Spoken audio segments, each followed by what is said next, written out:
La genèse du projet, c'est un château, un espace, une personne, une passion, une demande, et puis finalement, un aboutissement assez incroyable. Ce que j'ai ressenti à travers tout ça, c'est une magnifique aventure.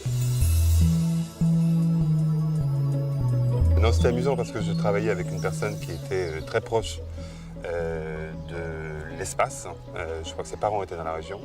Et un jour, elle est venue me voir en me disant que ça serait vraiment très amusant de faire quelque chose qui te sorte un tout petit peu de ce que tu as l'habitude de faire, c'est de travailler autour des matières, des couleurs, des textures, et voir autre chose autrement que poser toutes ces lumières sur des visages. Et tout d'un coup, elle m'a parlé d'un jardin, et ça fait très longtemps que j'ai toujours été fasciné, passionné par les jardins. Je me suis jamais occupé des maisons, mais toujours des jardins. Et j'ai trouvé que c'était formidable, que l'aventure était une aventure intéressante à vivre, moi en tout cas. Des techniques différentes pour m'amener immédiatement à mon métier. Le goudron, dans la notion de la crème, on est dans une émulsion. La notion de la réflexion, les noirs sur les blancs sur les noirs. Donc tout ça a été joué à travers des choses que je connais bien, qui sont des nacres, des paillettes, la notion du mouvement et la notion de la lumière. Ça fait longtemps que je suis en train d'égrener tous ces thèmes.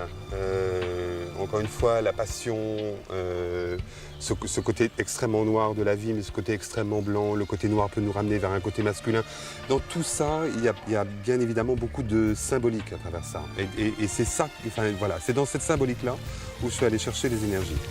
Le principe de tout ce que j'avais envie de mettre en scène, c'était évidemment de vous amener ailleurs, vous amener à travers une folie, une passion, une démesure, un délire, mais finalement un délice parce que je parle de vous.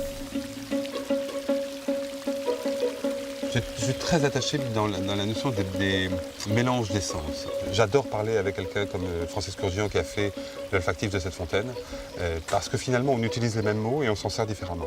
Ce que je trouve vraiment incroyable quand je croise des musiciens, des peintres, des parfumeurs, c'est que tout d'un coup, à travers les mêmes mots, on ressent les mêmes émotions et finalement, on ne va pas dans le même sens. Et finalement, à la fin de ces sens-là, tout ça a un sens parce qu'on va dans le même sens. Alors, on se mélange tous et je trouve que tous les mots sont là pour jouer.